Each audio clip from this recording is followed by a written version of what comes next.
Hi, I'm Jeremy Crosby. And I'm Nick Boucher. We're your hosts for the program that's all about your city, Talking Fitchburg. Every weekday, we pull together the news, events, and information you need to stay on top of what's happening in the city of Fitchburg. Find Talking Fitchburg on cable TV, Roku, Amazon Fire, Apple TV, and our live stream on the web. Plus, you can find all our headlines and stories on Facebook, YouTube, and our video on demand service.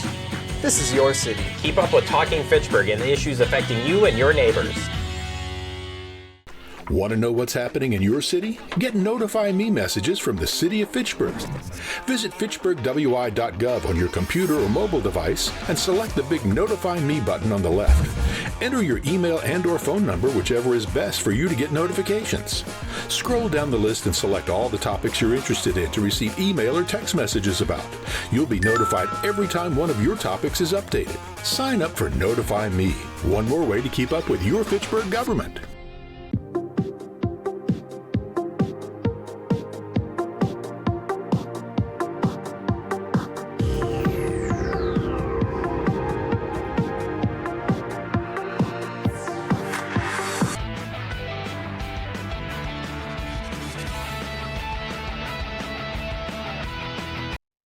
That's what I had planned on it. All right, good morning. Knowing that it is 7:32, I will call this meeting of the Bicycle Pedestrian Commission to order. The first item on our agenda is approval of minutes. Those were included in your packet. I'll move to approve the minutes. Second. Okay, we have a motion and a second. Is there any discussion?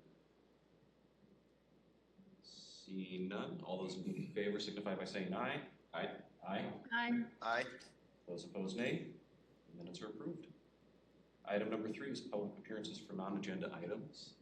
Leave everyone in the room or online is a member or is it staff. I assume Steve would be here, but maybe he'll show up. He might show up, so. Okay. Seeing no members of the public, I'll close that portion and move on to item number 4, which is the main agenda. First item is update on public works projects impacting the bike and ped network. I'll turn it over to either Ross or Phil, whoever wants to go first. I can kick it off, and Ross, anytime I get something wrong or just start stammering because I don't actually know what I'm talking about, feel free to cut in. So a few items here because of some larger items with the neighborhood plans and the bike and pedestrian plan. I want to get through everything else relatively quickly and make sure we just don't cut anything short on those. But a few things that we wanted to make sure we talked about this month. First one is Madison Metro Sewer District is doing a pretty large interceptor project in this Nine Springs interceptor. Right now, they're still just in the planning stages. I've gotten in touch with a contact over at MMSD, and she and one of their engineering techs, I believe, are going to be attending our September meeting so that they can give a full update on what this project is going to look like and what the impacts are going to be. As you can see, it cuts through kind of the eastern and the northern portion of Fitchburg, so there are likely going to be some road and trail impacts, and just want to kind of get the full story there. As you note up there on the schedule, phase 1 is expected to begin late next year, late 26 into early 27. There's already been one public presentation, so if you check out the packet, there's a link here in the bottom left. That YouTube link can take you to the first public information meeting. But that is coming. It's something that we will be talking about further going forward, is this MMSD project. And we do have them lined up to attend a BPC meeting to give an overview. This one, mention one thing, just yeah. As you might notice, it seems to trace the Cap City Trail. It That's because the Cap City Trail, instead of being like a rails to trails, is a sewer interceptor to trails. When they went through and cut up the landscape to put the sewer interceptor in, said, why don't we put some bike infrastructure on top of that? And so the trail pretty much follows the interceptor exactly, or within a few hundred feet of it in either direction. So yeah, it will have major impacts on the trail because in a lot of cases the trail is built directly on top of the interceptor. So the trail is just like closed while I think that's what we're trying to find out from them, and why we asked them to come in is just to figure out what's going to happen. Okay. sewer interceptor to trails doesn't have the same ring to it as rails to trails. This one, Alder Maldonado requested to have on here. We can, Yeah, so Madison Metro is changing the D2 route. I think it's supposed to take effect later this month. They wanted to get a second bus line going to Epic because of demand. In order to make that work, they extended the D2, but then they changed a couple of the stations that the D2 was serving to better facilitate that extension. And the result was that a couple of stations here along kind of over by Fitchrona, King James Way got taken out, but maybe more significantly, a couple here on Nesbitt. I think these are right in front of some of that new senior housing that's on Nesbitt Road. Is that correct? Yeah. That's correct. Yeah. So these stations are going to be removed. I know there have been significant concerns raised from some folks who do rely on that bus route. I don't know if there's any. It seems like this is pretty well set in stone. Is that right, Ross? Yes. So this change is happening on August 17th. That's when Metro drivers get to choose their new route schedule. So this change is happening on August 17th.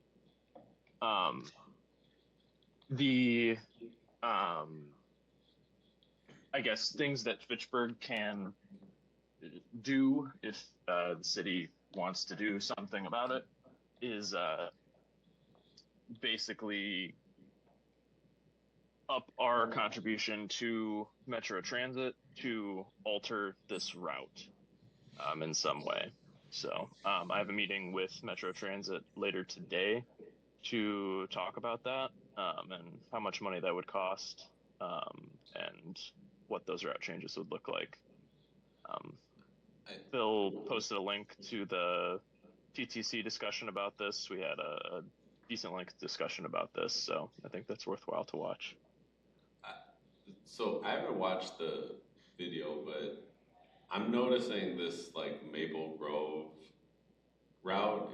Is that not Fitchburg? I mean, I'm pretty sure That is part not. of this is Madison, right? So they're not adding anything to Fitchburg. They're just taking away.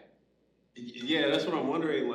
Like, cause we pay into Metro, and I'm wondering if we're like losing a route, and that route's going into Madison. Wouldn't that affect how much? It seems like instead of increasing the contribution to maintain the current level of service, there should be a refund if they're just taking away. Exactly. Is there? So there will be a reduction in our hours in our service hours for this route change.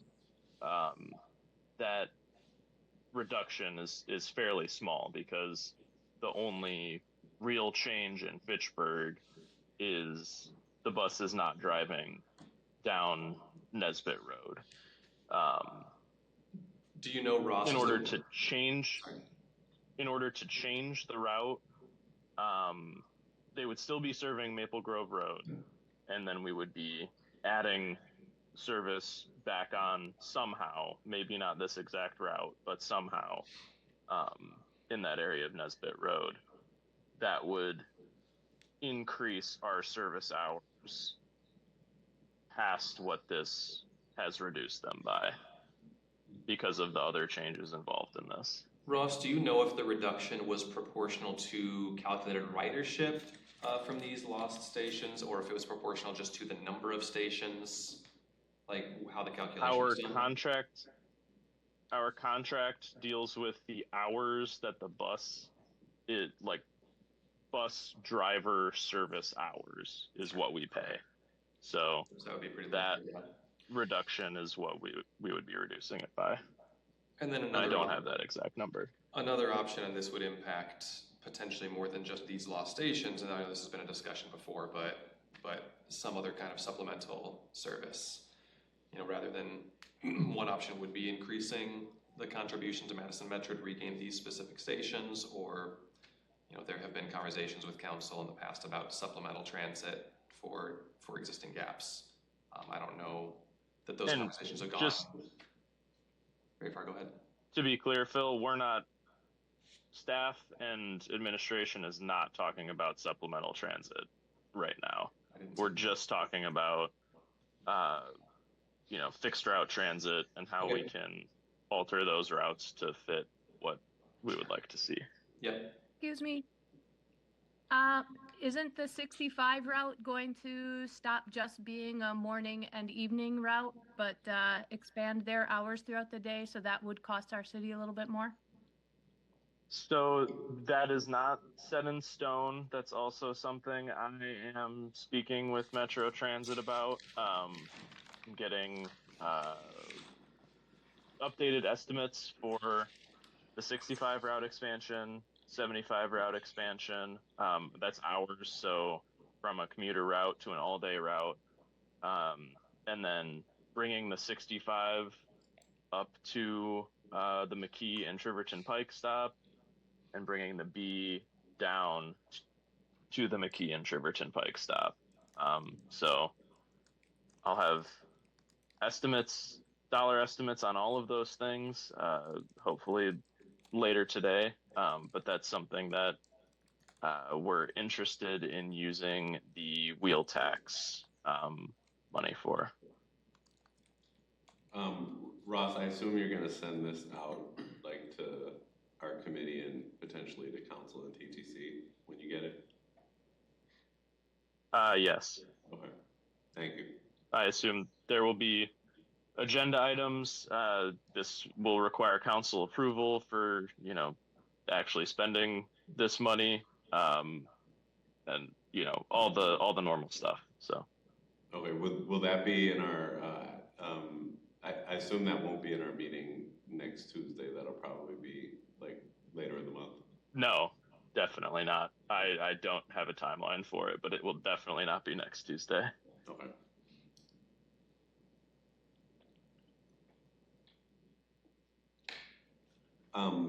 So you had mentioned, Phil, that there had been residents that had reached out about this. Who have they communicated with? The city? I know that's District 4. Have they communicated with their office? I know some have communicated with staff. I don't know anything else beyond that. If there have been if there's been other outreach. Ross? I can talk about this a little bit. So I think we've gotten a total of 8 to 10 emails between alders, mayor, administration, and myself. So daily, there's about 9 riders spread between those 4 stops on Nesbitt that are being eliminated. And we've gotten emails from, if there's 9 riders, we've gotten emails from just about all of them. Metro Transit has told me that on Maple Grove Road, they're expanding service to more than 90 daily riders. So just in terms of riders, this is a good change for the network, but it impacts Fitchburg negatively. And I noticed there's 2 stops that would be eliminated. Are those 2 stops like in front of those senior apartments, or like where are they situated? I'm wondering if, like, if we're talking about cost, like could 2 be 1, or? So the southernmost stops on Nesbitt Road are right at the Nesbitt and Fitzrona roundabout, and then the next 2 are just a little bit up the hill there, and 2 of them are right in front of there's the existing apartment complex, and then there's the proposed senior housing. Combining the stops would not really change anything with this route change, because the bus would still have to drive down that section of roadway to get to those stops. And with this, the blue line is where the bus is going to be going. It's the proposed new route. So the bus is turning around before it gets to those stops. So combining them wouldn't really have any effect here, any change this in any way. Okay. So I think the southernmost ones would be right in front of like the Point apartments, and then and yes. so we drive, because Limestone's the road that runs behind High Peak. One last question. I don't want to belabor this conversation because I know it's more transit related, but okay. Yeah. So here's the northernmost stops right here. Okay, yep, I know exactly where that is. With that one that's kind of being rerouted up, like I know exactly the one in District 1 that's kind of the northernmost part of it. I assume that won't be too disruptive of a change since like both of those stops look like they're close to other stops. So I'm assuming you have not heard from residents in like that live or work in that area. No, I have not. And frankly, there's no residents that live or work right by those stops because that's like basically inside the Jamestown Quarry development, which obviously isn't built yet. But they're like less than half a block from other stops. So those I'm really not concerned about. Okay. I don't have any more questions. Thank you.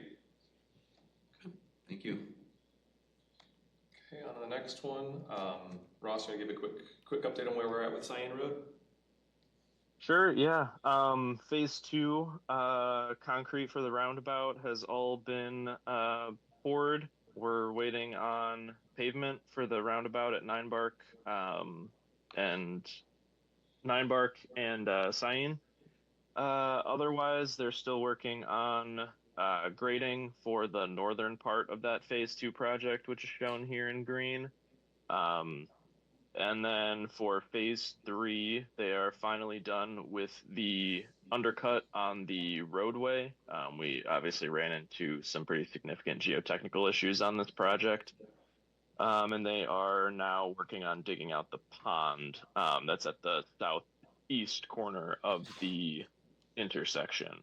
That's also proved to be a little bit more difficult than anticipated, but they're getting through it and they expect to be done. I believe our new date is November 3rd.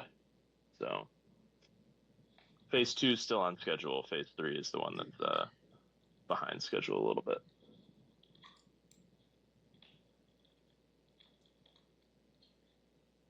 I think Kelly has I have a question about part of Phase 3. Yeah, go ahead. In page 8 of our packet, it says the parking lot off Cyan Road will be reconstructed and the trail will be rerouted from the south to the north side of that lot. Does that mean that they've changed the plan? It used to be they were going to completely reroute the Cap City Trail so that all traffic had to go through the traffic light. No, they've not changed the plan at all.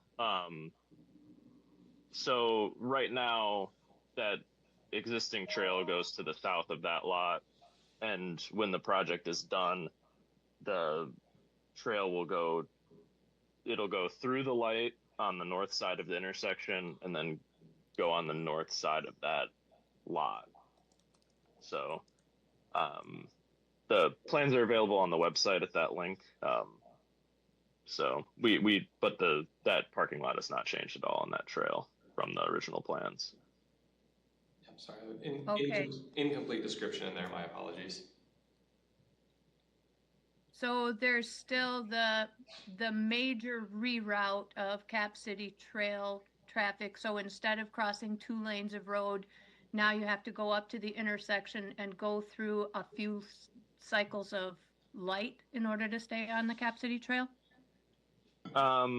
It'll just be one cycle of light, but yes. And is there a slip lane you'll have to cross?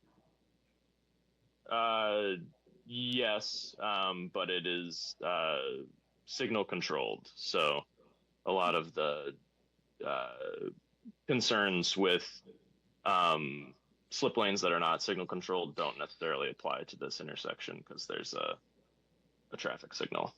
Isn't the McCoy and Double M signal controlled, and isn't there a lot of issue with safety at that intersection?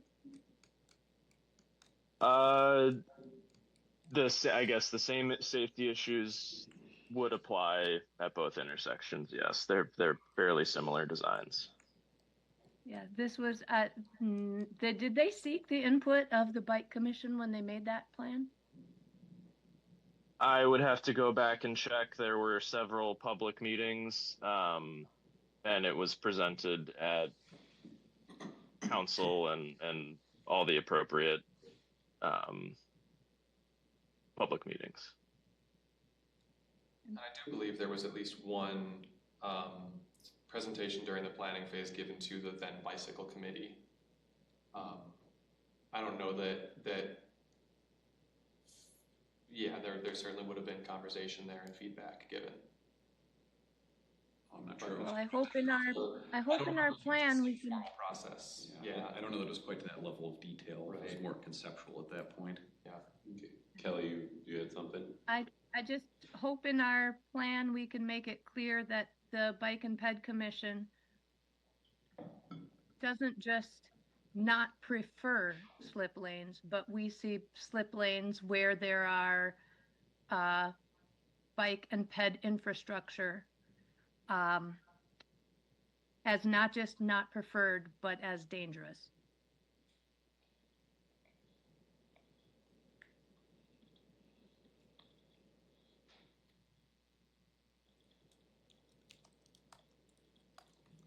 Any other updates on sign? I don't believe so. Nope. Okay. I think we still there was two items. yes, there were two other items I didn't have any slides for. So one was there was a request to discuss bike parking at Quarry Ridge. So, Kelly, feel free to jump in too, but I think this is really just a status of where we're at, because I think there was a request for bike parking that was made at this commission back in, I don't know, what was it, like February? February of 2024, we suggested it, and it had been suggested to Scott Endel long before that and discussed in person at Quarry Ridge. There is currently a CIP amendment to include bike parking there. And Joe, you could jump in if you have other information about CIP amendments involving Quarry Ridge. Yeah, so Alder Lattice put that amendment forward and I co-sponsored it. I can talk about that more in depth, but would it be difficult to just pull up the CIP amendments like on the screen so folks can just see what it looks like? I know that can be a little bit difficult to navigate for folks not used to it. I think I can get those up right here. Yeah. Do you recall who proposed that amendment, or? It was Micah. Yeah, I'll look to see which number amendment it was. It was also Bill. Bill also did some sort of CIP amendment involving that parking. Yes, so there's Amendment 9 and Amendment 10. Those are related to Quarry Ridge. So you might have to scroll down a little bit in the people to see it.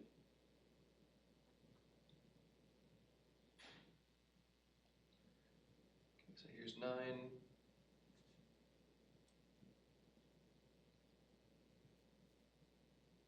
So essentially, we're increasing the proportion of city funding to this so that we can pay for that project. So it'll be park dedication fees that will be able to cover 40,000 of it.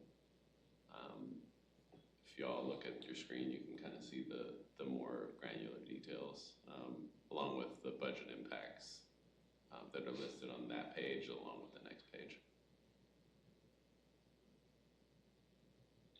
And here's, I should let Andy know we are about 10 minutes behind schedule right now. Here's number 10. So adding bike parking near the restroom and shelter. And then this would be in addition to the motor vehicle parking that's also in the CIP. Correct. Yeah. is also needed based on driving by there on a Saturday and looking at Fitchburg Road. Mm-hmm. Mm-hmm. Yeah. So, shoot, what was the schedule on that? Sorry. Oh, sorry, yeah. Just close it out. That's okay. Sure, I've got it. It would be,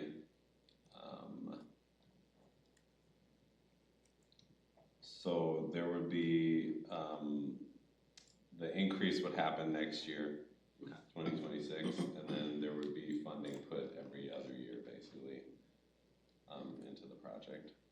So 2028, 2030, and then the first 2 years of the back 5 years, 2031 and 2032. And then the last item was just our FB status in Fitchburg.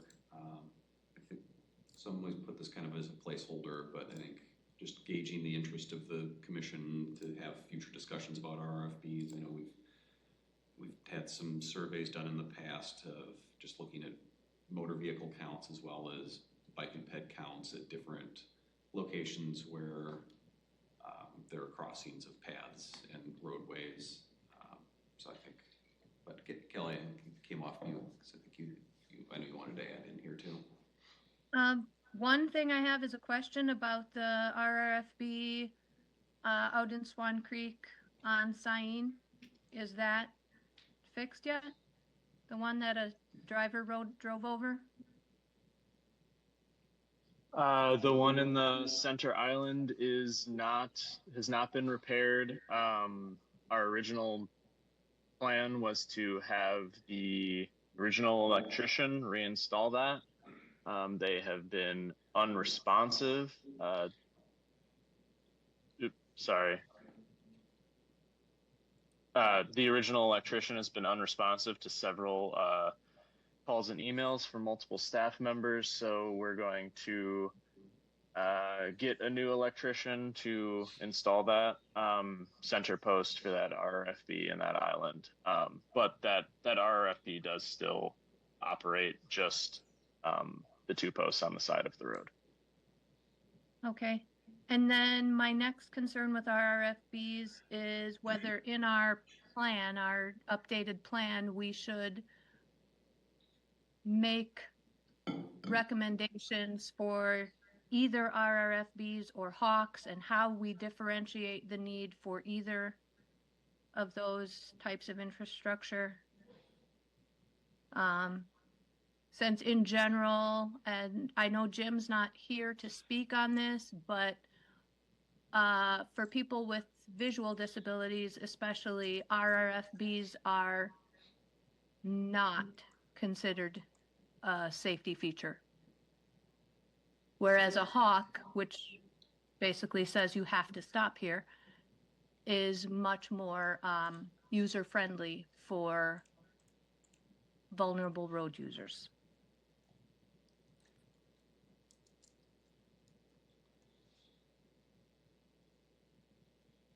I mean, I think we can certainly discuss that when we get on to the next, as far as being in the plan. Yeah, I think that's something that can be part of the next item. And then RFBs and Hawks are addressed as infrastructure improvements to consider in the plan.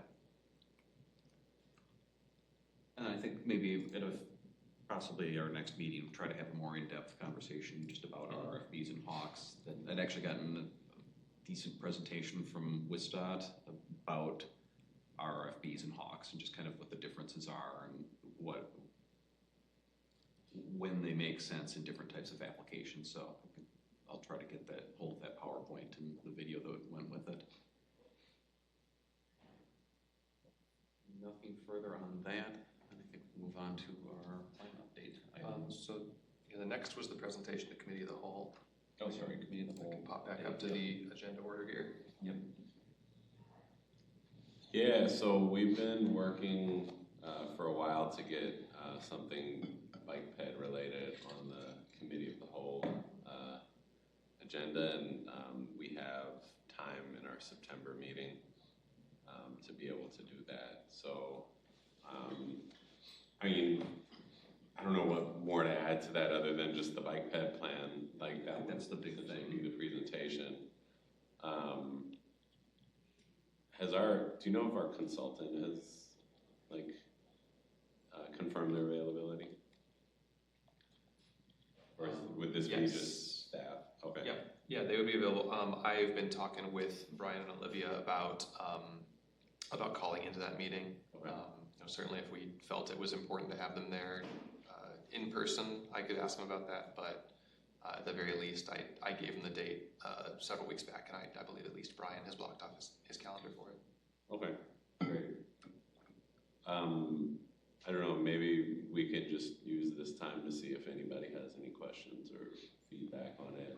It's pretty straightforward, like we've been talking about this, and we know what it is. The goal would be just for council to know and weigh in.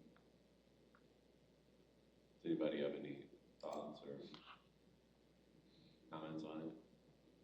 Or Andy, do you have anything? I think that's primarily what I was assuming it would be, and other than, I assume we'd probably have a few things we'd need to address outside of that, like, I know bike-friendly community always just comes up as a topic, but I don't know that we'd have a presentation on it other than just being ready to answer questions.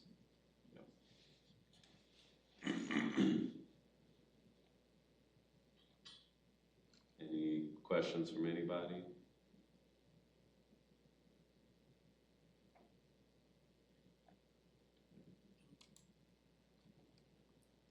Next item would be joint events with other committees.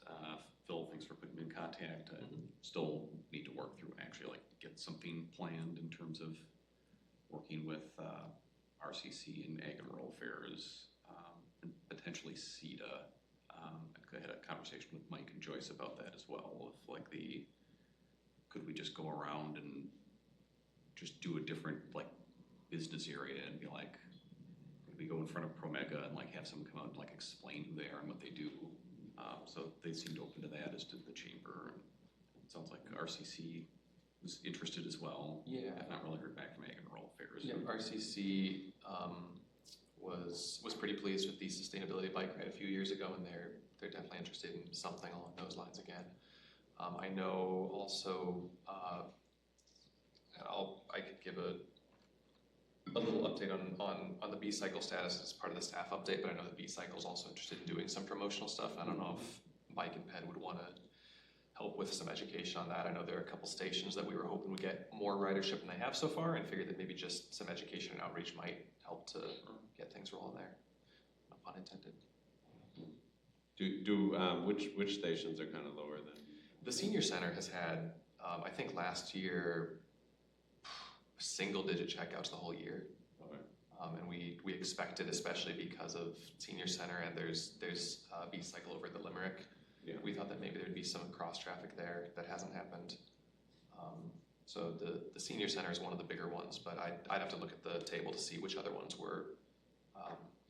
It's hard to say under or overperforming. I don't have a lot of data for suburban networks, but there were some that I just kind of subjectively thought would be higher. Well, I won't be there, but there is a lunch and learn on the 20th at the senior center in which all the other alders will be. Okay. So that might be a good place to just pop up and like say, hey, like there's a B-Cycle out here, you know. August 20th? Yeah. Yeah. I could look into that. So Janice Hughes, who's on the Commission of Aging Well, she's organizing it, so she might be good to get in contact with. Yeah, I think I'm out that day, but I can try to find somebody who's available to attend. I guess I'll just say from experience, since we have a Ride for Joe later this morning, I think at first we thought that people who would come to those rides would make use of the B-Cycles, and like 100% of them have e-bikes, and they've got their own e-bikes. That might be part of it. People might have their own things. Because I do see people just hanging out there. I've seen people bike to the senior center, and like they have their own e-bikes to get there. So those lunch and learns draw crowds. So if it would literally be somebody be like, hey, we've got these B-Cycles. If you want to learn how to use them, like meet me outside or something. Yep, I can. I'll check in with my B-Cycle contacts first and see if they're available that day. That would Another quick update there. I know former city engineer Rick Eilertson had done a bike and ped tour years ago, so I reached out to him.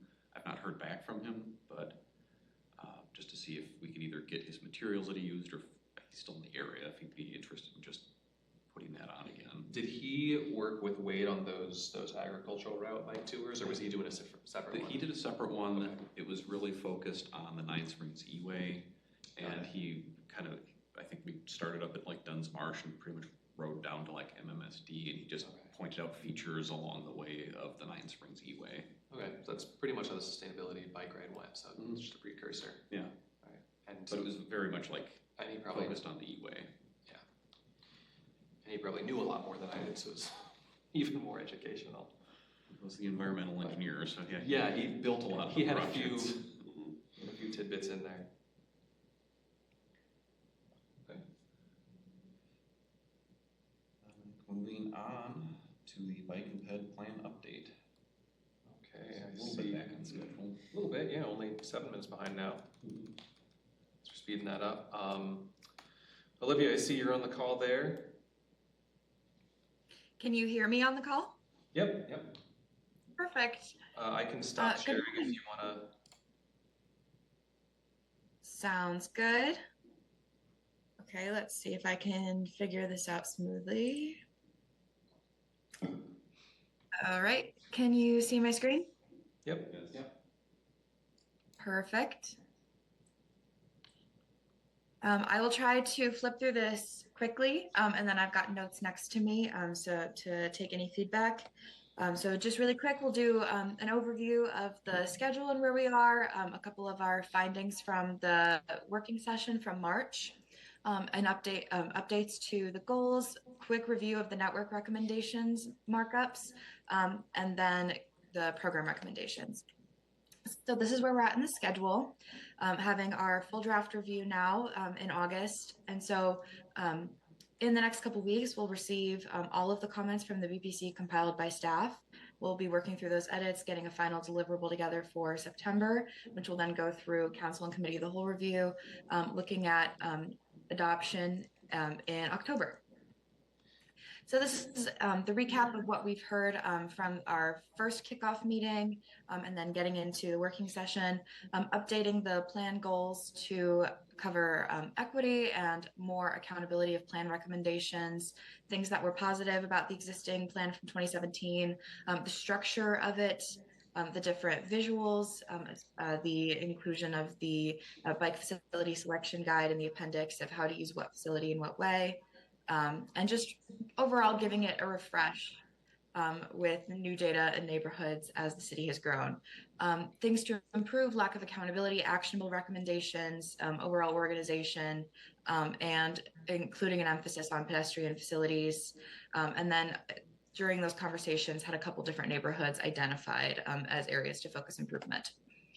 So then this map on the right-hand side, I put together after the working session that we had back in March with color-coded data points from all of the different sticker activities for what each of those comments represent. And so it helped us see themes of areas that needed overall additional connectivity, or where, especially areas where bicycle and pedestrian issues overlapped in intersections. So we got from this information some suggestions for those new routes, desire for more pedestrian and safe off-road bicycle routes, potentially using, which we ended up incorporating into the plan, the term safe and comfortable, as opposed to just the primary and neighborhood. And then again, receive the feedback to improve the performance and measurability of the plan. So then this is recapping what we brought to the working session of what's underlined and in color are the different things that were changed and added from 2017 to the 2025 plan. So we've included the new equity goal, and then a couple sub goals for promoting the engagement of stakeholders, expanding different options, and strengthening connections. So then getting into this, so this is just an overall markup that we've done so far. Olivia, can you hold on? Joe had a question. Mm-hmm. Can you go back 2 slides? Yes. So I'm looking at the like yellow areas. So that is areas where there were bike safety issues. How was that determined? So those were areas that members of the BPC during our working session identified as bicycle safety issues. That's right. So, yeah, so all of these, no, yeah, thank you for letting me clarify. So everything on this map were comment points from the sticker activity and the comment forms that we did during that meeting. That's right. Thanks for reminding me. Yes, thank you. Okay, so then this is the markup that we've done of the previous network recommendations map. So this has been given to staff. So the comments will be updated and changed onto this, and then the final will be done in GIS by staff. So things that we've added to this, so we've created, it's kind of like an overlay to the previous 2017 plan, which had the primary routes and then the neighborhood bicycle routes, where we've added an overlay for safe and comfortable, which is intended to be areas that are either for more inexperienced riders or or are connected to schools or the Healthy Neighborhoods Initiative, basically areas that should have the absolute most amount of separation from motor vehicles as possible. So that's shown on this map in the dark blue thick lines. So it's pretty much in every instance been overlaid to what was previously a primary route. So within the framework of the 2017 plan, primary routes are strongly recommended to be shared use paths, and then recommended or will consider to be other routes. The safe and comfortable overlay essentially says that anything in that dark blue has to be either a shared use path or a combination of a cycle track and a sidewalk. So depending on how much space is available or what the requirements would be, but essentially and we've also added the safe and comfortable to the pedestrian network map as well. So this is ensuring the highest level of safety and off-road use for both cyclists and pedestrians within the network of both. A lot of the areas that are currently marked here in blue, so this was just our first stab at what that network overlay might look like. A lot of them are already completed shared use paths and the larger trails that run through Fitchburg. So we've just started to connect those dots. And then can you see my cursor? Yes. Perfect. And so then a couple of the other ones were also looking at how the primary routes and how again, that highest level of safety off-road might want to extend outside of the urban service area, potentially toward the south. And then we had this, okay, there we go. This rails to trails suggestion was brought forward by the BPC to go down to Oregon. So that was, I think, one of the main spots where something was added. And then the lighter pink color is still that primary bicycle route, which is meant to be more commuter bicycle focused as opposed to the off-road and less of the combination of cyclists and pedestrians. We've highlighted the gaps of what currently does not have any bicycle infrastructure in the red. We've also added, so in 2017, the yellow circles were all identified as primary intersections. From the BPC working session in March, there were several intersections that were identified for both cyclist and pedestrian issues, in addition to what was found on here. So for instance, this spot right here was something that was identified. So on here, we created kind of a second tier that we've called critical intersections for areas that, we've kept the 2017 intersections as these are important to look at for various pedestrian safety facility and pedestrian and bicycle safety issues and areas for improvement. But the circles that are in red are ones that have been more recently identified, either through BPC engagement or accident reports, et cetera, as ones that should be the highest priority for assessing safety and potential improvements. So I can pause here.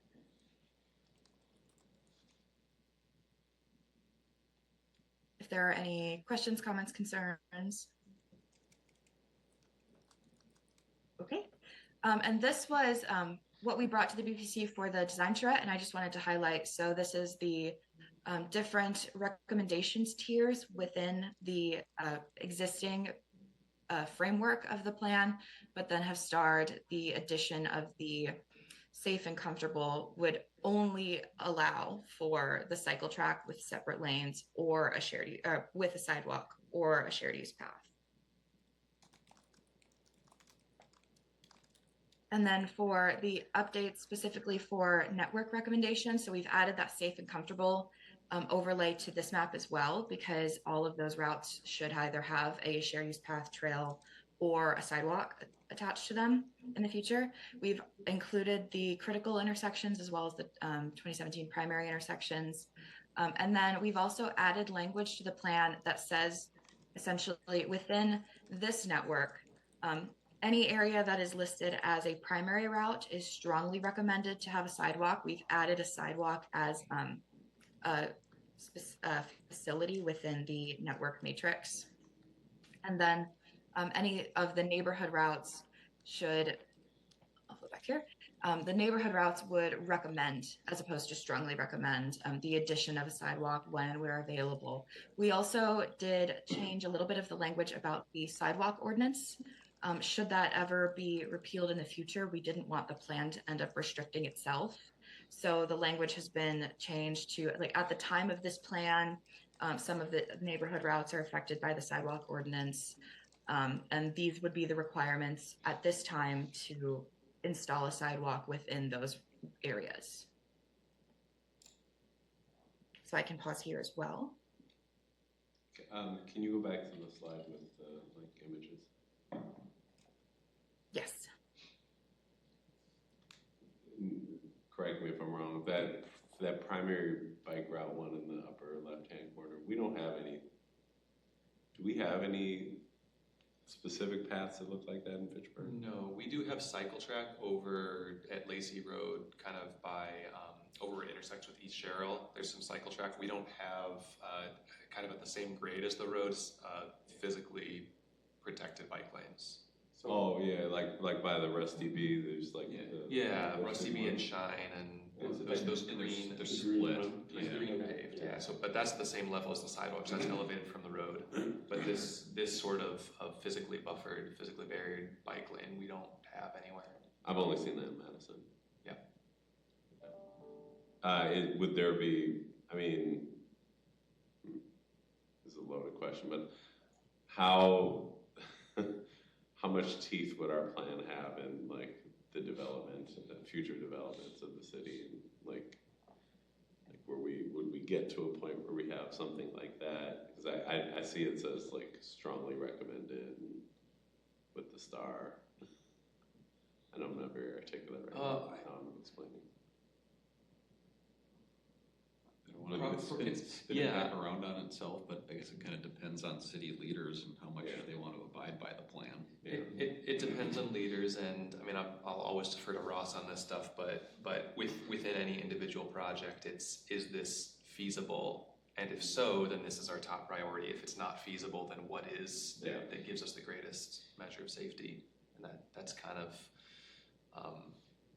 that's how those tend to be approached. Yeah, I just want to hit this sweet spot with this plan where like what we're recommending is something that pushes us further than we are and that like our city is going in, but also is not so like aspirational that we just don't end up doing it. Right. It ends up And being, like, I don't know how much. I know that with something like that upper left image, of course, there are going to be implications for snow plowing. Yeah. And I think that's always a consideration. It's like, well, should we do something that's, if we were going to look at physical barriers for a bike lane, we do something that you can remove for the winter so that snow plowing is tight. You know, there are factors like that, and I'm sure Madison has a way around it. I don't know if it means additional plowing equipment that fits in there, but I know it does introduce other questions. Yeah. To that specific one, we have one in front of our building where I work. Oh yeah, yes, okay. they're plowing the shared use paths anyway, so they just use the same equipment. Oh, okay, sure. Kelly, it looks like you have your hand up. that I don't see on here, and I'm wondering if it's just not something we would ever consider, is parking protected bike lanes. Where if you look at the conventional bike lane picture, how they have the parked cars safely separated from the moving vehicles, and then the bikes out there right next to the moving vehicles. Why is there not ever a consideration to swap those two so that the bikers are safer from the moving cars? I can jump in on this one. That is something that staff has talked about on various projects. There's various reasons that there's none in the city right now. But it is something that at least staff would consider implementing if there were a good application for it. So then should we call It it just out in seems the plan? safer than. I think it might be. I'd have to go back and check. Okay. Kelly, I interrupted you. Because it feels like one step up in safety for sure from a conventional bike lane. A good example of that in Madison is Bassett Street downtown has one stretch of parking protected bike lane. Do you recall, Ryan. Ryan? I know one consideration, Ryan, there is you don't want a cyclist to get doored if they're coming along the passenger side and somebody opens their vehicle door. Does Bassett Street have additional width then on the road to kind of give that buffer between potential opening vehicle doors in the bike lane? Yeah, there's like a foot of there's like kind of a double line. So there's about 12 inches. It's not enough for a door to be fully opened, but yeah, that's something that I've identified as an issue at one point while I was riding through there myself. That's the part, Ryan, where like University Avenue starts and then it intersects with Bassett, right? By those like large apartment buildings. Yeah. Okay. However, the issue of safety with being doored by a passenger door must be less than by a driver door, because every car has a driver, but not every car has a passenger. And if you're on the parking protected side, then even if you get doored, you're not launched out into moving traffic. True.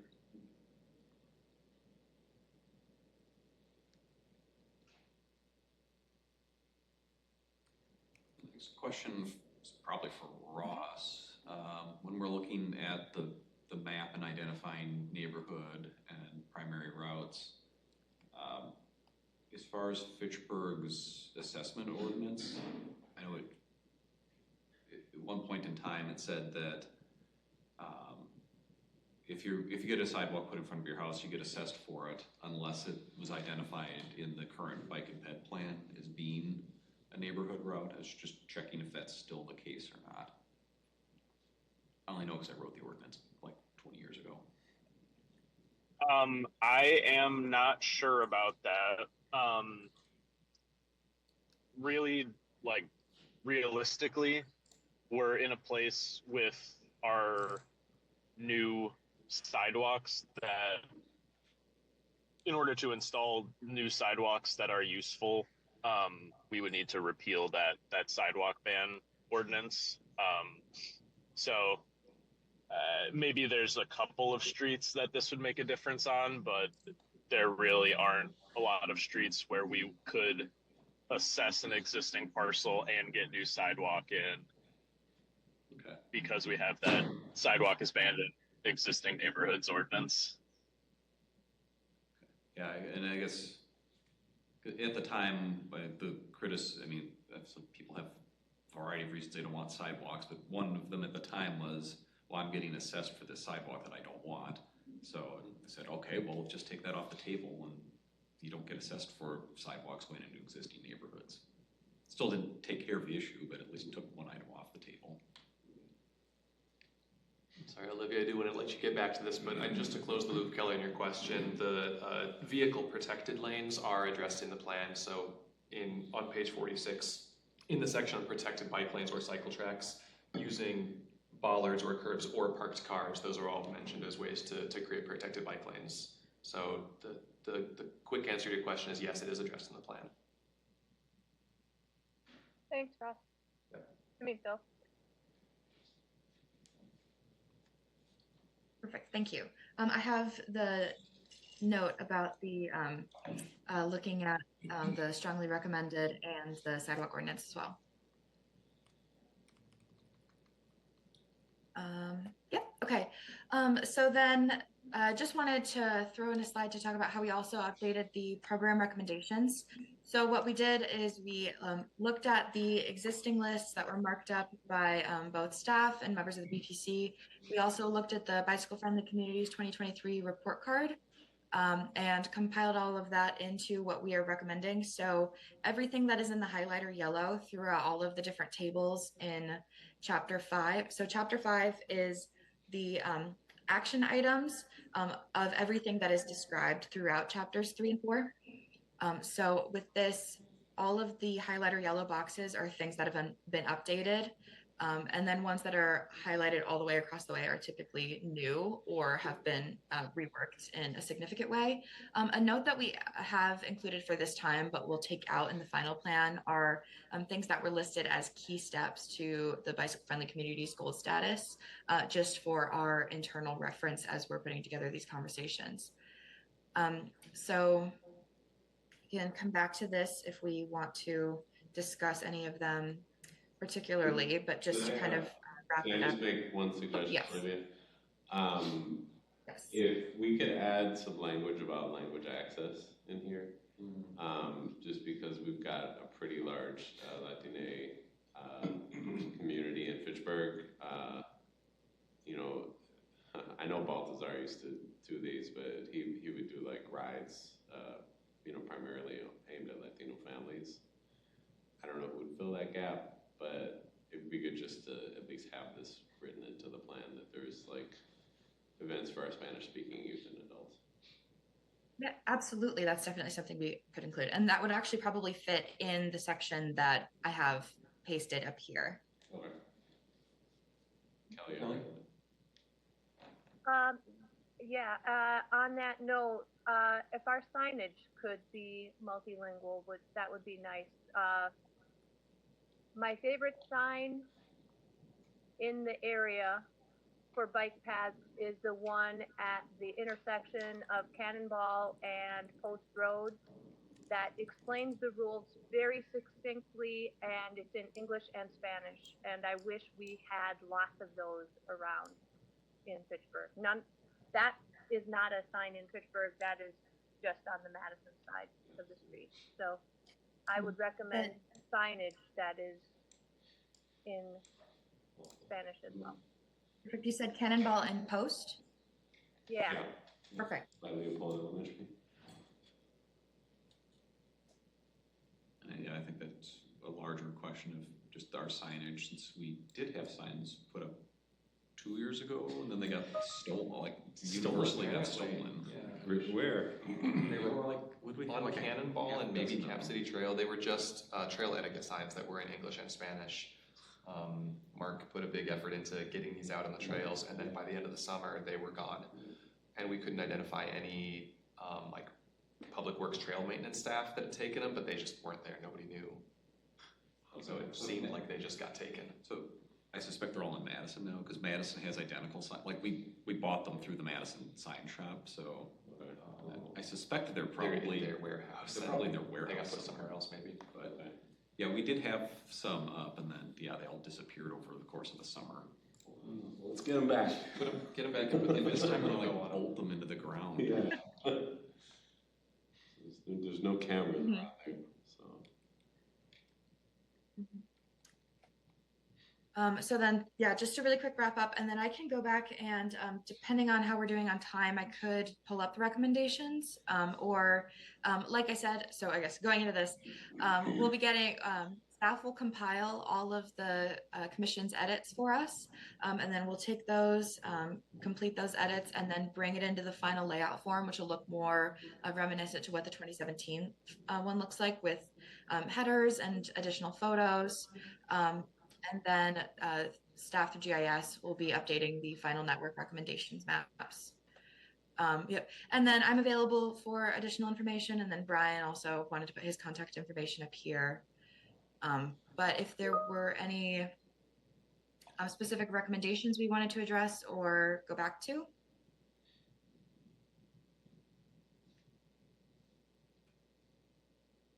Yes, I have on page 60 of the packet, where we're talking about intersections. This is page 52 of the plan. Yes. Phil, do you want to, do you have it on your screen to share, or I can pull it up as well? Yep. So right here, bike treatment intersections, this is what you're talking about, Kelly? Yes. Okay. A couple things. One would be to ask for daylighting at crosswalks or yellow paint, something to keep people from parking so close to a crosswalk that you can't see if it's safe. So that phrase of daylighting or something to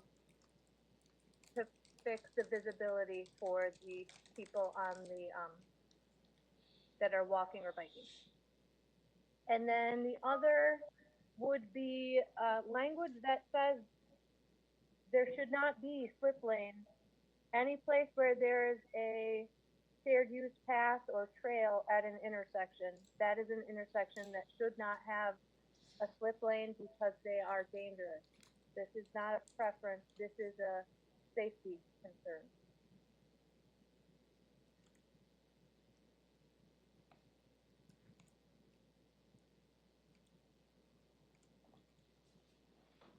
Which part of that can you point to that with your cursor? I don't think, I think she's, Kelly, am I correct? You're just suggesting an addition, there's not any reference to slip lanes in here? In this portion, when we're talking about intersections, slip lanes should be mentioned as something that we strongly discourage. Okay. Yeah, it's just, it's not, I don't believe slip lanes are mentioned in the plan currently as a discouragement, as Kelly mentioned. I'll echo this. Yeah, I noticed that on pages 41 and 42 of the plan, it says, it describes some infrastructure changes that were made, and it says this is what was done, and this was not the preferred, or was not preferred by bicyclists, as if it was just a whim, instead of, hey, bicyclists know this is not the safe way to do an intersection. So that was on pages 41 and 42.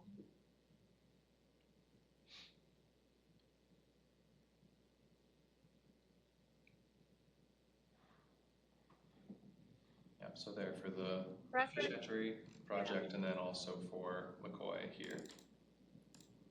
Yep.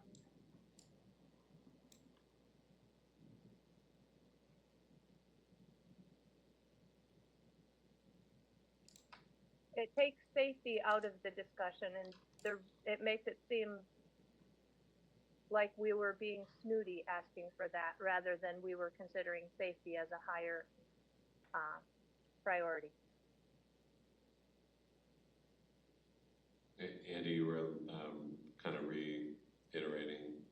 Oh, I was just agreeing that I agree. I think slip lanes are dangerous, and I think when we include them, now we just have an enforcement problem, because I think the example at MM and McCoy is, yeah, it's controlled by a light, but people just, despite the fact that someone hits, so that's a case where it's a red light. If you hit the pedestrian activation, it pops up like a no right turn on red. People just roll through it anyway. So then it just becomes an enforcement issue to address the safety issue that came about because of the design. Yeah, I'll third, I guess, the slip lanes comment. So yeah, I do think this is the spot that it would make the most sense to add. And then I can go back to what was in the in chapter 2, and I can change that from strongly preferred to this was not the recommended course of action for cyclists and pedestrians. And if you could mention that the reason it was not recommended was because of safety. For safety, absolutely. Yep. Thank you. Thank you.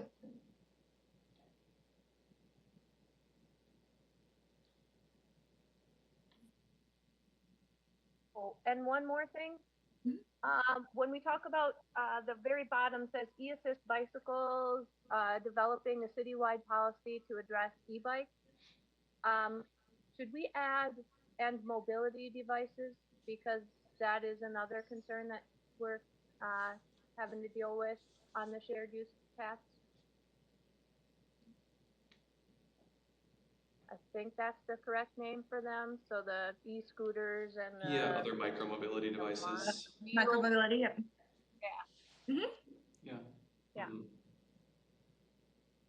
Yeah, because I was actually going through and reading the ordinances, and I think technically what is allowed on the paths are pedestrians and non-motorized bicycles. So under Fitchburg's ordinance, technically all of those are illegal. We just don't enforce it. And that's because the ordinance was written in the 90s when e-bikes didn't exist. Yeah, and I've got to follow up. I know I've been talking with Scott about language updates. We talked more specifically about updates to kind of park and recreation use language, but how to handle that. And at this point, essentially, I think state gives us the power to update those ordinances and allow or disallow. Definitely there's no enforcement, but an update would be appropriate. There were a couple, or I think there was one reference to micromobility in the plan that we just felt like, this isn't the place for it because this is a bike and pedestrian plan and we don't want to expand too far beyond that. But I think here in that section, it might be appropriate to say users of electric assist bicycles and other micromobility devices. I think having one reference to it would probably be appropriate, and that's a good spot for it.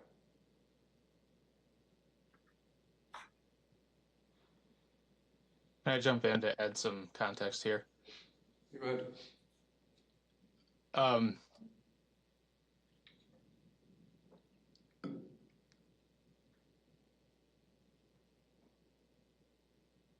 So I guess in my thinking, the state and federal definitions apply, and in those definitions, e-bikes are not considered motorized vehicles. They are considered bicycles. And it's the same with low-speed mobility devices. Those are treated. I think that's a little fuzzier, but depending on the type of device, if it's a electric wheelchair or something like that, those are considered pedestrian devices. So I think in most of these cases, the state statute would apply, and e-bikes are allowed on the trails in that case. Do you think we need specific language in the plan deferring to state and federal definitions? That, like, where it's not described explicitly? In my opinion, it probably wouldn't hurt. Yeah, that might be something that would be good to talk about, Olivia, where we might want to just reference here's existing state statutes on e-bikes, and I think especially with the significant update from about 5 years ago with dividing e-bikes into 3 different classes and referencing. I don't know that we necessarily need to reference like DNR policy on what trails are allowed and not, but probably those 3 classes would be good to call out. Are you thinking to include them explicitly or just a couple bullet points in the sidebar? Like with the full language of the ordinance, or just a little, how we have those green sidebars? Yeah, right off the top of my head, I'm not sure. I'd have to think about it. So, I think up at the beginning of the plan, I don't remember what section, there's a section titled micromobility or something like that. And I think just having That'd be a good spot. this up in that section and say, if we refer to e-bikes or, whatever reference, we're also referring to these devices and e-bikes per the state definition and all that stuff just in there up at the top. Awesome. Can do. Thank you. I have a question. This may be a little off topic, but related. I noticed like Milwaukee and then like cities in other states have like those like limes, those rented out scooters. Is there a reason like in the Madison area we don't have those? Like, is it related to policy at all, or Why we don't have scooters? yeah, like those rentable ones like this? I don't think it's policy. I think it's preference. Okay. I think I haven't looked into them a ton. I know when I have heard folks talk about them, they reference complaints from other cities about the scooters being left everywhere. Obstructive, left everywhere. It's not something I can speak to, but that's kind of what I've heard. Is that my impression is that it's more about preference than any policy barriers. Okay, like they wouldn't have to market. I think Madison's kind of made it clear to them that they would not be welcome here and would do what they could to obstruct them. Okay, got it. So that's spread into suburbs as well. I think so. Okay. And I don't know if I've seen. I think Fitchburg is a little bit unique in having bike share in a suburban context. They're definitely more common in urban, but it's not unheard of. I don't know if I've ever seen scooters in the suburbs. I just don't think those companies are going to bring their scooters in to a suburban area when the main metropolitan city won't allow them. It just doesn't make sense for that company financially. Okay. Thank you.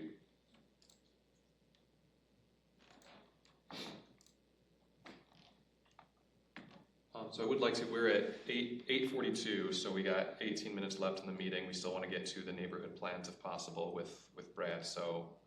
I guess maybe just a question back to MSA, Olivia, as far as your timeline and if we have more comments, what's the best way to get those to you? If you forward them on to Phil, he's going to compile everybody's comments and then get them to us that way. And what's your deadline, Phil? My deadline, I think, is depending on what MSA feels like is the time they need to get everything finalized. So are you looking to have everything compiled like end of next week, 2 weeks from now? Do you have a sense of that right now? I would have to go back and check my and Brian's notes for the schedule. Hypothetically, end of next week would like maybe we can put that as like a holding date, and then if that changes, I can let you know. So then if I can get comments by the end of, let's say, Thursday the 14th, and that gives me, at the very least, I still have all of Friday to compile and send them over. If that feels like enough time for both committee members and you, Phil. Yeah, it feels like enough time for me.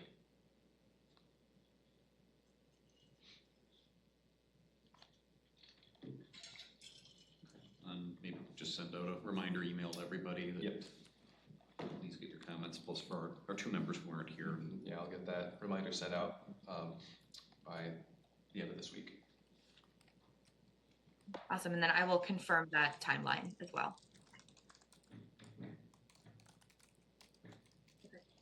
Thank you, everybody, so much for your time. So bright and early in the morning. I appreciate it. Thanks for joining me. Okay. All right. Bye, everybody. Bye. Since Brad is here, we jump into item 4E, the neighborhood plans update.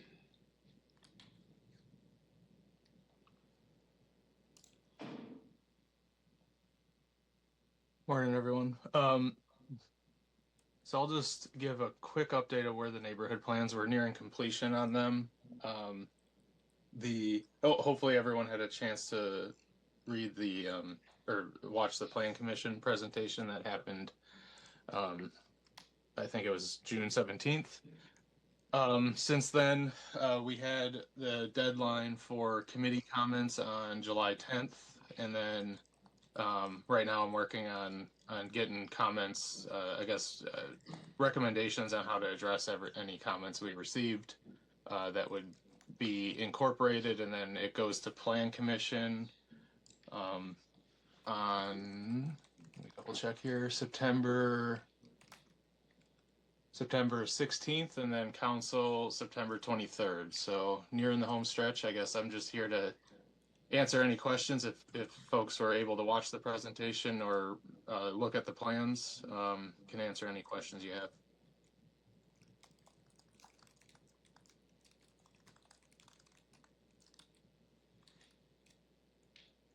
I guess just one comment that looking at the South Stoner plan, I like how it's taking advantage of the access points to Badger State Trail, also connecting in the new Edgewood complex. Is that if and when that gets moving forward? My understanding on that is that so unfortunately the boundaries of the study area did not go all the way to Seminole. There is a trail proposed alongside Collector A that, if it were to go through to Seminole, could connect to the Badger State Trail. And as far as the Edgewood campus goes, I believe when those were going through approvals at Plan Commission, there were attempts to get some connectivity into the campus directly from South Stoner Prairie, but it didn't work with their site plan. They said that they didn't want connection coming in from the west at the south end of the property there, so it didn't fit with their plans. So it still has it along the north, going down Lacey, and then they at least have the connection to their campus coming on the east side of theirs. Yeah. Yep.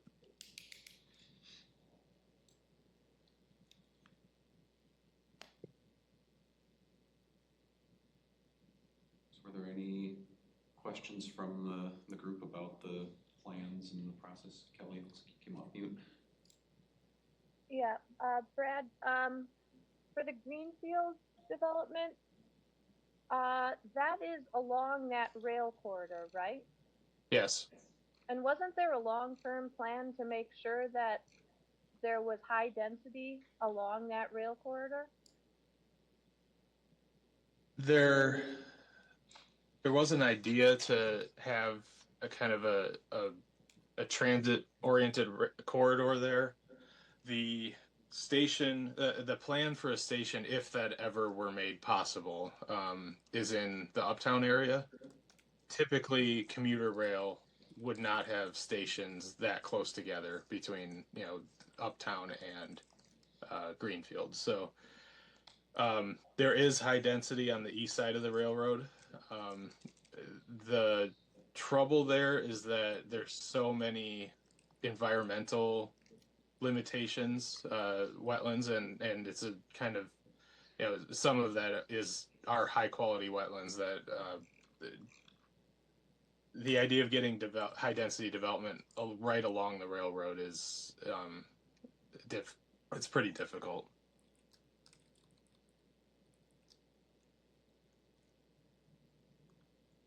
Thanks.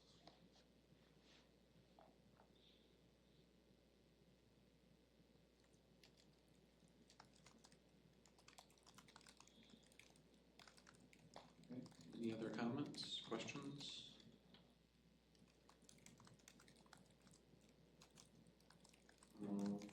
Thank you, Brad. Thank you all. Okay, move on to item number 5, which is the report from the department. First is the council update. Joe, have you got any? CIP? No, I mean, we talked about the amendments. The next Tuesday is our approval of the CIP 2026 to 2035. So there are, I think, 11 amendments. I don't anticipate that these amendments we put forward will be controversial. I have optimism that they'll both pass. So if you'd like to tune in, you can watch FACTv, and if you'd like to comment as BPC members in support of them, you're welcome to email the council or to request time on the agenda to comment. But other than that, I don't have anything like bike related in terms of events or anything like that, or pedestrian. I would be open to if folks wanted to collaborate on another walking event, and people have suggestions. I welcome suggestions, and I would be glad to collaborate with you. Might take you up on that. I might also take you up on that. Beautiful. Let's do it. All right. 5B staff update. Before I go, I want to throw it to Ross because I know he's got a 9 a.m. meeting, but he had one thing he wanted to share with the group before he goes. Yeah, so Phil, I don't know if you have that PowerPoint available, or if we want to share it, but basically there are some new Americans with Disabilities Act updates that are in effect called PROAG, so Public Right-of-Way Accessibility Guidelines. And as Phil pulls this up, and you can just skip to the second slide because that's what I'm kind of talking about. These guidelines cover sidewalks, streets, crosswalks, curb ramps, head signals, on-street parking, shared use paths, anything in the public right-of-way.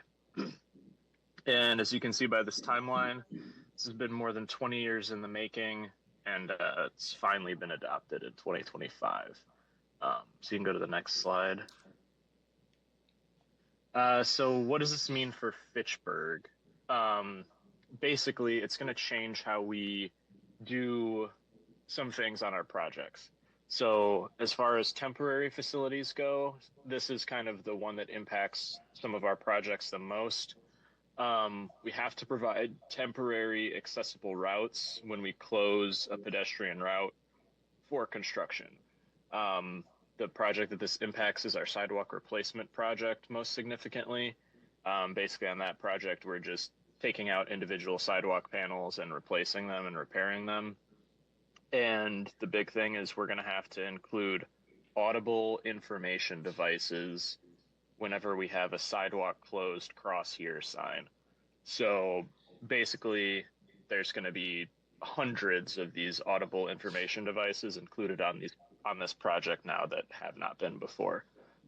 So it's obviously an accessibility, a good thing for accessibility. It's going to increase the cost of doing this project as well, though. For driveways, we're now required to have detectable warning fields. Those are those little domes that you see at crosswalks going into the road that tell people with less vision that they're hitting a road crossing. We now have to include those at any driveway that has a traffic control device, so a stop sign, yield sign, or traffic signal.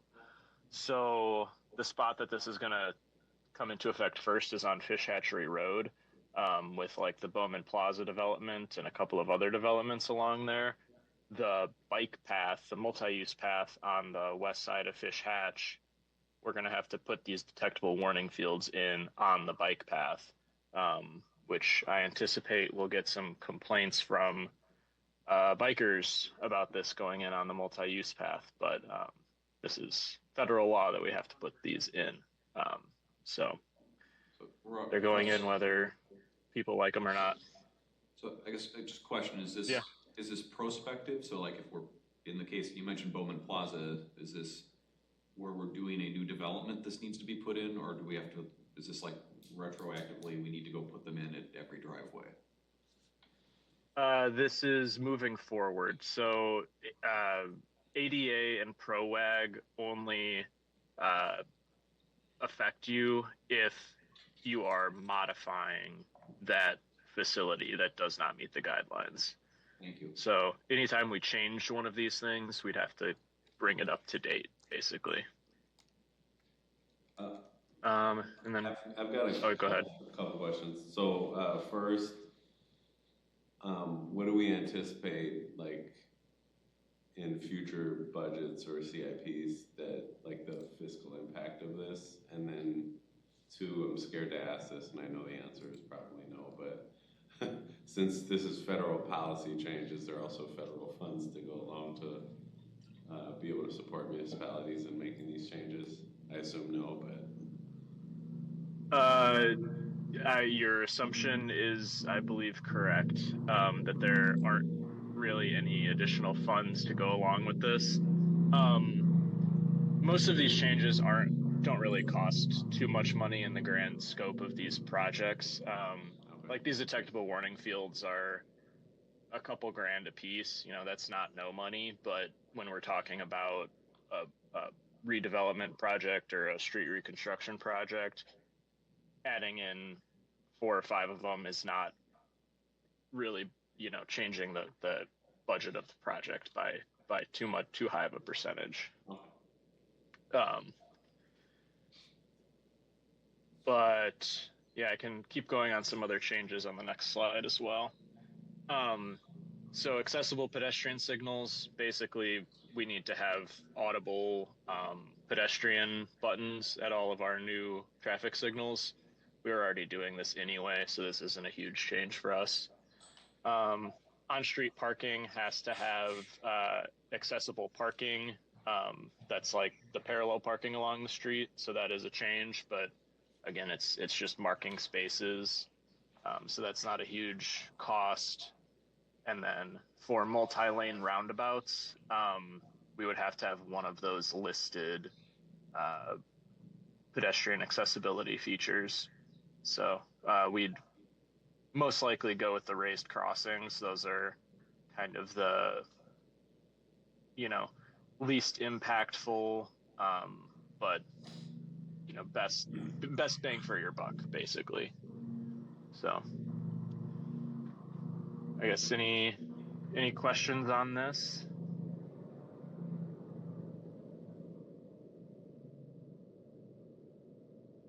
Doesn't look like it. Well, thank you for the update. Yep. Thanks, Ross. Thank you guys. All right.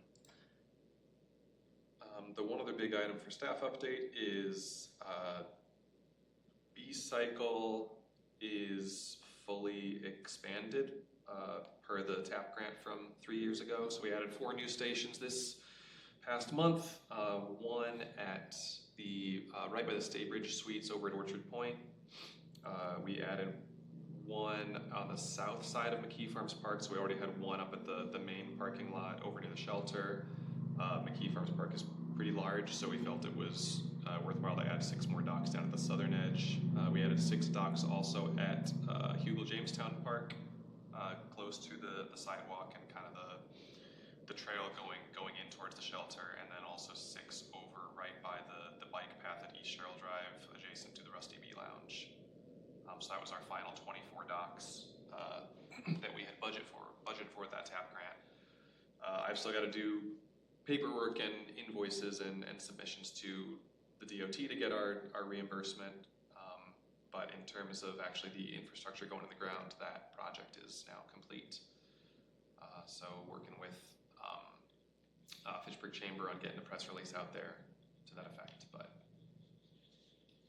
yeah, very exciting. It's been a 4-year project to get B-Cycle here and get this expansion done from the grant. Was hoping to get it done a lot sooner, and I mean, you heard a lot of the story. There were a number of sites that we had identified as really potentially impactful ones, and we just couldn't quite make the logistics work, get things squared away with site owners, various hurdles. But yeah, we're finally done with this part of it. Now we're into just kind of education, outreach, management, and most of that's being done by B-Cycle, and the chamber will do their outreach and promotion as well. And now if any other entities in Fitchburg want to add stations, then they work with B-Cycle on that expansion directly. I just want to say thank you for doing that, and the follow-up and all the work that was involved. Mark's not here, but I know he was also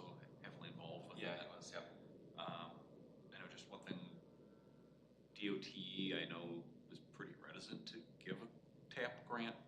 So they had previously done, let's see, it was either Wauwatosa or West Allis. They had done somewhere over there. They had done a bike sharing tap grant, and the whole thing just blew up, and it was a disaster. And what made this work, and what we finally agreed on, that one was a tap grant to begin a bike share program, and they said we're not going to do that again. So that was why we did the initial 7-station phase back in 2022, I think. That included like McKee Farms Park and Hatchery Hill Park and the right by the Odysseus and Oak Bank. Yeah, so those 7 were funded by CETA, the chamber. And so then when we did the TAP grant funded an expansion of an existing Fitchburg network, and that was the key difference was that we already had an existing network that we were adding on to. And that kind of made it palatable and kind of showed to DOT that we already had a little bit more skin in the game. I think it'll help statewide now that they can see that they can give out a TAP grant. And I think it helped that Madison was also applying at the same time. It helped that Madison was already applying, that we were not just expanding Fitchburg's, but expanding from Madison. I've already had another municipality reach out to me and ask, hey, how did you do this? We want to look at the same thing. Let's talk about it. So definitely it's getting noticed elsewhere also. So we're doing a press release. Would it make sense to like do a direct outreach to like the State Journal and just say like, hey, this is a really big success, like just kind of emphasize it? Because I feel like that's just based on what Andy's saying, like that's really newsworthy. Yeah, I'd be happy to do that. I'll be honest, I don't do a ton of press communications in my role, so it's not necessarily something that like, oh, I know who to contact for this and how to, but I'd be happy to talk about other outreach and communications. Do you have contacts at the State Journal? Yeah, maybe that's something we can help you with. Sure. Yeah, and I already talked with Jeremy with FACTv about doing. I was kind of just going to let the Fitchburg Chamber do their press release, but I may work with Jeremy and have the city do one as well. I don't want to step on their toes, but I know the chamber will do a press release on this, and so we can certainly supplement that with other communications. Yeah. I mean, I just want to emphasize like this is something we should be proud of. Like I mean, especially Mark. Like he really led, and our colleagues in the city just really pushed this forward despite the obstacles. So I'm really appreciative of everybody. Now just get a lot of people using it. Mm-hmm. That's the trick.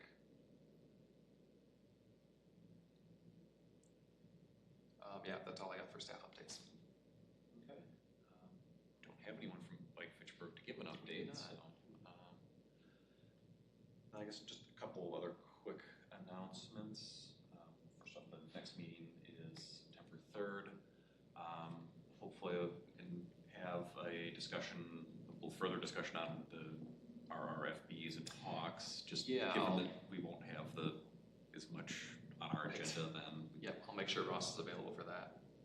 And then also, Kelly and I had talked about having some more information about bike and ped accidents in Dane County, specifically like serious and fatal accidents. So got some data from UW-Madison. We talked about doing it at this meeting, but Wisconsin DOT actually contracts with UW-Milwaukee to do like a comprehensive study statewide. That's actually supposed to be wrapping up in September, so that might be a better time to, I think we might actually have some like really robust data on that. And I know we've got some data from the UW TOPS Lab. The previous transportation engineer, Andrew McFadden, he works for TOPS Lab, so I've been able to get help from him on accessing that. So I believe we used that TOPS Lab crash data for the bike and ped plan update as well. I know I think I sent it to Kelly, I can send it to the rest of the group. They actually have like a very nice interactive map. You can just sort by like type of accident, like who the user was, what happened, like speed and alcohol, all these other things you can include in it. The UW-Milwaukee one's maybe a little more robust, and like I think they actually have like links to the actual crash data, and like you can really see what happened at like a granular level. But then they use that to aggregate and say like, here are the top causes of like fatal or serious bike crashes statewide, and like these are the factors in Yeah, that'd be good to see during the meeting. All right, anything else? Ryan, if you had anything to announce on 100 miles? Or if that's not quite. Not quite yet. Okay. But yeah, we'll have something on that in the September meeting. Okay, great. All right. I want go to ahead, do Kelly. just one quick statement about Pedalpalooza. Oh, I guess sorry.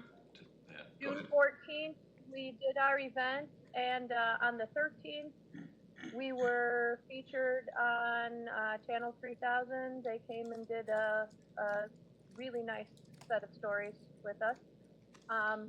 And the event raised almost $1,500 for Cycling Without Age Fitchburg. So it was a nice, fun, successful event. So we plan to do it again next year. Kelly, can you email the committee the link to the story? Yes.